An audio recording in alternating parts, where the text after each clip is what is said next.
नमस्कार दोस्तों, मेरा नाम है मनीष कुमार सिंह और आप देख रहे हैं 4 पीएम महाराष्ट्र। जी हाँ, हम बात करने जा रहे हैं फिर से 4 पीएम महाराष्ट्र में एक बड़ी खबर को लेकर के। और जैसा कि सभी को पता है कि पांचवें चरण का मतदान जो है वो मुंबई में और मुंबई की आसपास की जो अहम लोकसभा सीटें थी उस पर संपन्न हो चुका है। लेकिन कैसा रहा वोटिंग और क्या कुछ घटा है? जी हाँ, मैं आपको बता दूं कि मुंबई की 6 लोकसभा सीटों पर जो है वो वोटिंग थी और ऐसे में जो सबसे बड़ी खबर निकल के सामने आई है वो है स्लो वोटिंग। जी हाँ, धीमी जो है वो वोटिंग हुई है और कराई गई है या हुई है, खैर ये तो जांच की विषय है। लेकिन इसको लेकर के जो महाराष्ट्र की राजनीति है वो गर्मा गई है। मैं आपको बता दूं कि कल सुबह जब बीता हुआ कल जो सुबह 7 बजे है वहां से वोटिंग शुरू हुई और पांचवें चरण के जो मतदान है उसको लोग करने के लिए जो है वो बूथों तक पहुंचना शुरू हुए। लेकिन बूथ पर मैं जैसे कि मैं खुद थाने के कुछ बूथों पर गया था और मुंबई के कुछ जो बूथ है वहां लोग वोटिंग कर रहे थे, तो वहां पर लंबी लंबी कतारें तो दिखाई दी।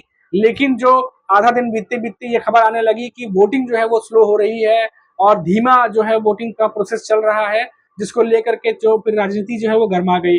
और उद्धव ठाकरे जो है वो दिन बीतते बीतते 4:30 बजे के आसपास उन्होंने इमरजेंसी जो है वो प्रेस कॉन्फ्रेंस बुलाई और प्रेस कॉन्फ्रेंस करके उन्होंने इसका डिटेल दिया कि मुंबई में धीमी वोटिंग कराई जा रही है।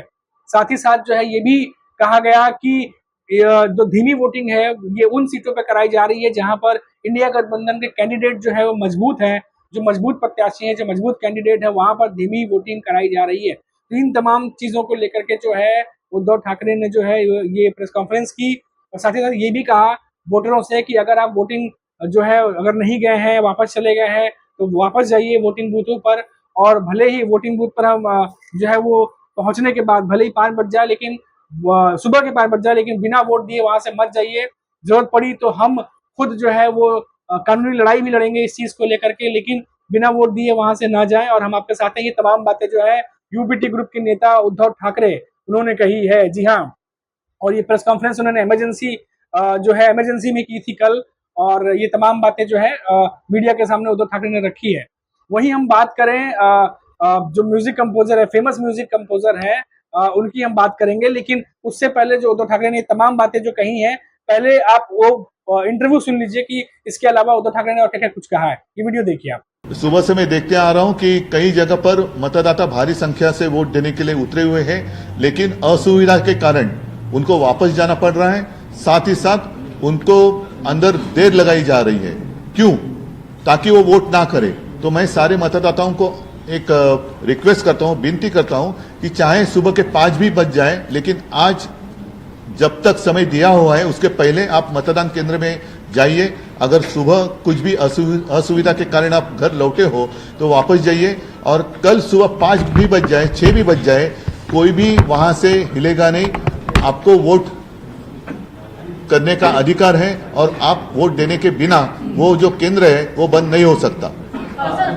और सारे लोगों को मैं ये कहता हूं कि जहां जहां ये असुविधा है, जहां पर ये जानबूझकर देर लगाई जा रही है, वहां का उस केंद्र का नाम और वहां अंदर जो इलेक्शन कमीशन के लोग बैठे हुए हैं उनका नाम हमें अगर बता दे तो हम अदालत में भी जाएंगे और साथ ही साथ कल प्रेस में वो लिस्ट हम जाहिर करेंगे। उद्धव जी, आपको तो देखा आपने उद्धव ठाकरे ने क्या कुछ कहा है, ये हमने सारी आपको जानकारी पहुंचाई और आपने खुद इंटरव्यू भी देख लिया उद्धव ठाकरे का कि क्या कुछ कह रहे हैं वो। अब हम बात करते हैं अमित त्रिवेदी की। जैसा कि मैं बोल रहा था, अमित त्रिवेदी बहुत ही फेमस म्यूजिक कंपोजर हैं और सिंगर भी है, गाना वाना भी गाते हैं और सभी जानते हैं कि किस तरीके से उनकी परफॉर्मेंस वगैरह रहती है। वो भी जो है वोट डालने पहुंचे हैं और काफी नाराज दिखे। उन्होंने अपने सोशल मीडिया पर वीडियो शेयर किया है और क्या कुछ उनके साथ घटा है और क्या कुछ उन्होंने अपनी आंखों से देखा और क्या कुछ जानकारी वो दे रहे हैं, पहले आप वो सुन लीजिए। Hi guys, I went for voting today, and the moment I reached the booth, 1080, he put a cross on that. Now this was given to me by these people only, this receipt, and he said ये 1080 तो है ही नहीं।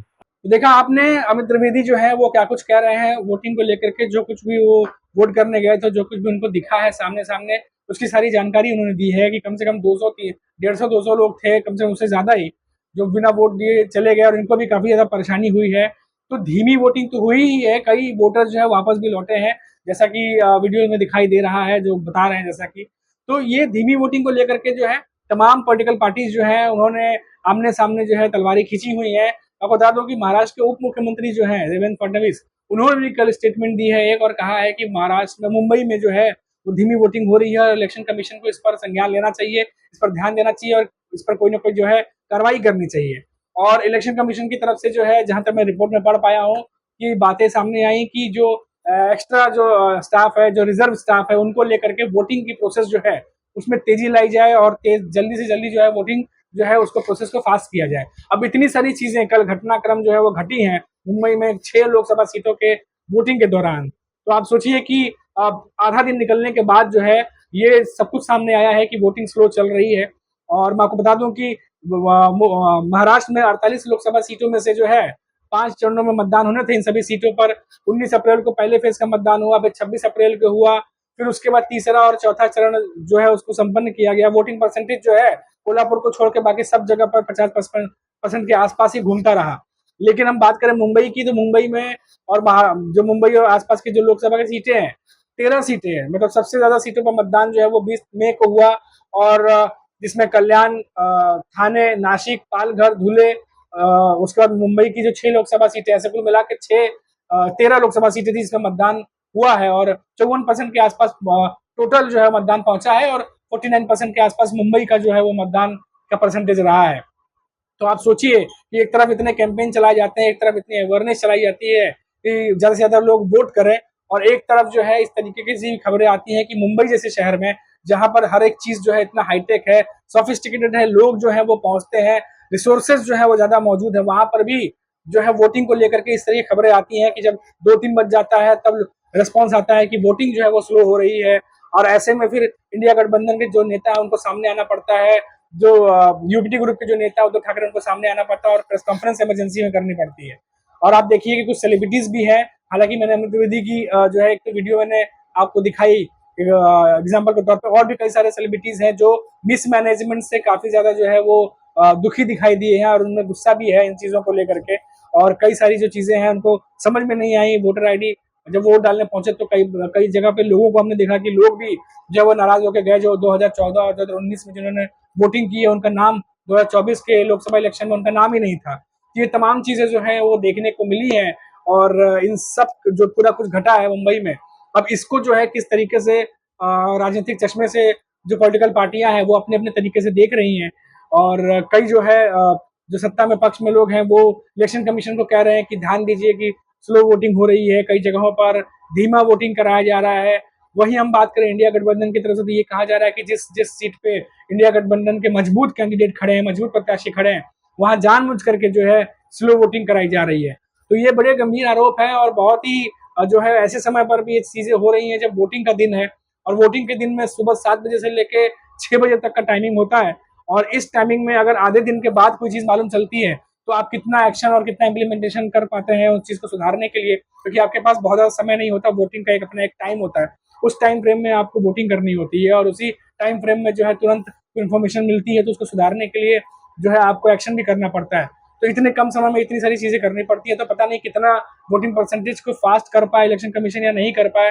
ये तो खैर अभी percentage तो आ ही गया अपने पास लेकिन सारे पब्लिकेशन में, लेकिन कुल मिलाकर यही कहा जा सकता है कि परिणामों में क्या स्लो वोटिंग का जो परसेंटेज था, स्लो वोटिंग जो हुई है, इसका क्या जो रिजल्ट आएंगे उस पर भी कोई असर देखने को मिलेगा, या फिर स्लो वोटिंग जो है कुछ जगहों पे जामुन से कराई गई, या स्लो वोटिंग जो है वो मैनेजमेंट के थ्रू या बाकी किसी और रीजन की वजह से हुआ। ये तमाम बातें जो है इलेक्शन कमीशन को जरूर जांच करनी चाहिए कि आखिर स्लो प्रोसेस क्यों था, स्लो वोटिंग क्यों थी। फिलहाल अब मैं अभी के लिए इजाजत चाहूंगा आपसे और फिर लौटेंगे तो बात करेंगे किसी बड़ी खबर पर। और तब तक के लिए आप देखते रहिए 4 PM महाराष्ट्र और मुझे दीजिए इजाजत। नमस्कार।